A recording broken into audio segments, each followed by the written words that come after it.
Good morning friends.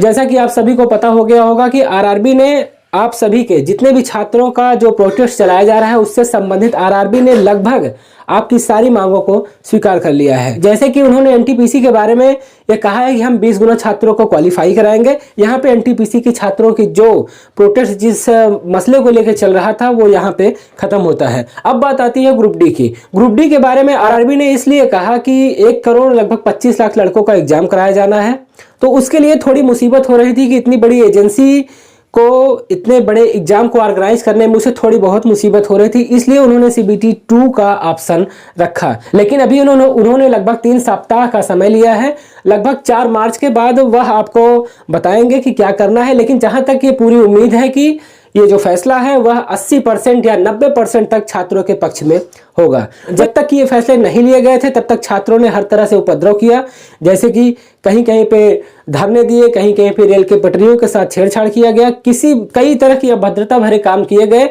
लेकिन जब RRB आपके पक्ष में जब अपना फैसला सुना चुकी है, 28 तारीख के बाद से लगभग हर यूट्यूबर के पास, जितने भी यूट्यूबर हैं उनके पास आरआरबी की तरफ से एक मेल आई है। जितने भी यूट्यूबर हैं जो स्टडी से रिलेटेड हैं उनके पास एक मेल आई है कि आप जहां तक आपकी वीडियो जाती है, जितने भी छात्र आपसे आरआरबी से रिलेटेड आपके वीडियोस देख रहे हैं उनको आप एक संदेश दीजिए कि वो किसी भी तरह के प्रोटेस्ट में शामिल ना हो। और रही बात ये, इन शॉर्ट आपको हम बता दें कि ये जो फैसला है वह छात्रों के पक्ष में ही होने वाला है। तो यहाँ पे जो प्रोटेस्ट की बात है यह खत्म हो चुकी है। सब छात्रों से मेरा एक अनुरोध है कि सारी बकवास भरी बातें अब अपने दिमाग से निकाल दें, सिर्फ और सिर्फ अपने पढ़ाई पे फोकस करें।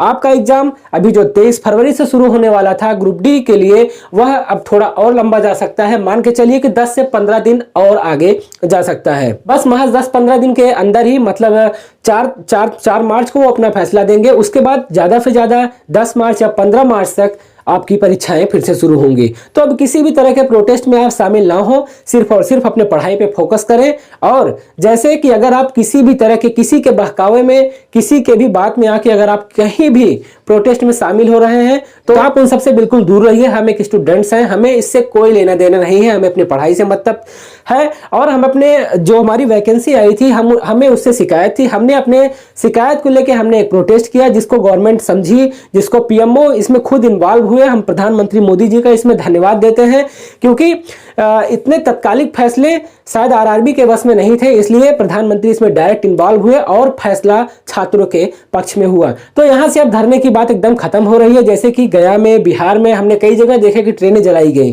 ठीक है, ये एकदम ही गलत है या पूरी तरीके से गलत है। और आरआरबी ने हमें आश्वासन भी दिया है कि जितने भी छात्रों को अरेस्ट किया गया है उनके बारे में हम पूरी तरह से निष्पक्ष तरीके से हम जांच करेंगे और जो उसमें निर्दोष होंगे हम उनको छोड़ देंगे। तो पूरी कोशिश है सारे टीचरों की कि कोई भी छात्र का कैरियर ना स्पॉइल होने पाए। तो आपसे फिर से एक बार आग्रह है कि किसी भी तरह के बहकावे में ना आए, किसी भी तरह के प्रोटेस्ट में कहीं भी अब शामिल ना हो, क्योंकि फैसला दिया जा चुका है। और एक चीज कि जैसे करेगा कोई भरेगा कोई, आप अगर कहीं पे प्रोटेस्ट में शामिल हो रहे हैं और किसी और मामले को लेकर अगर कोई बलबा होता है तो उसमें आप चिन्हित किया जाएंगे, फिर आपका कैरियर स्पॉइल हो जाएगा। अभी तक आरआरबी जो थी आपके फेवर में सारा फैसला दी है। अब आरआरबी ने सारे यूट्यूबर्स के पास एक मेल डाला है कि आप जहां तक आपकी वीडियो जाती है उसको आप अपने छात्रों को समझाएं कि अब वो किसी तरह के उपद्रव में शामिल ना हो। ये जो प्रोटेस्ट हुआ अभी तक जो हुआ उस पक्ष में आरआरबी ने आपके फैसले में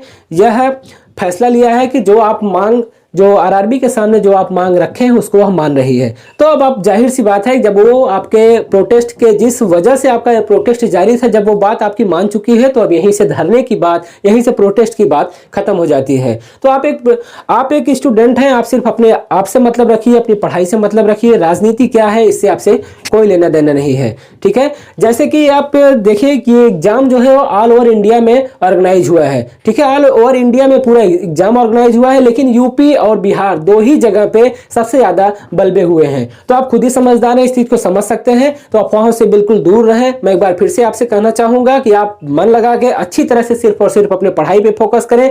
किसी भी तरह के प्रोटेस्ट में अब आप शामिल ना हो। कल हमारे चैनल पे, हमारे ईमेल पे ही आरआरबी की तरफ से एक मेल आया था, दिक्कतों की वजह से हम कल वीडियो नहीं बना पाए। आज हम वो वीडियो अपलोड कर रहे हैं आप लोगों के सामने। हमारे जितने भी यूट्यूबर्स हैं, जितने भी हमारे स्टूडेंट्स हैं, जो जहां तक इस वीडियो को जा रही है, जो भी छात्र इस वीडियो को देख रहा है, वह इस बात को समझें और सिर्फ अपनी पढ़ाई से मतलब रखें।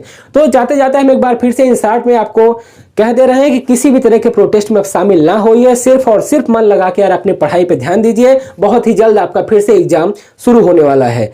तो फिर से अब हम पढ़ाई के सेगमेंट में, अब हम इसके बाद जितने भी वीडियो आएंगे वो सिर्फ और सिर्फ पढ़ाई से रिलेटेड होंगे। और आपके भी मन में जितने भी फालतू की विचारधाराएं जो चल रही हैं, फालतू के जो सवाल जो उठ रहे हैं कि क्या होगा, कैसे होगा, ये सब आप अपने दिमाग से निकाल दें। सिर्फ और सिर्फ अपने पढ़ाई की तरफ फोकस करें। और जो भी था, जो अच्छा बुरा जो भी समय था, वो अब निकल चुका है। सिर्फ और सिर्फ पढ़ाई पे फोकस करें और आरआरबी की जो इतनी बड़ी वैकेंसी है, इसमें आप एक सीट अपने लिए सुनिश्चित करें। तो इसी शुभकामनाओं के साथ कि आपके लिए आरआरबी ग्रुप डी आपके लिए बहुत ही स्वर्णिम अवसर है, इसमें आप अपना एक सीट सुनिश्चित करें और अपने माता पिता का नाम रोशन करें। तो इसी के साथ हम अपने वाणी को विराम देते हैं। फिर से आपसे मिलेंगे एक नए वीडियो में, नए टॉपिक के साथ, नए एनर्जी के साथ। तब तक बने रहिए हमारे चैनल के साथ। जय हिंद।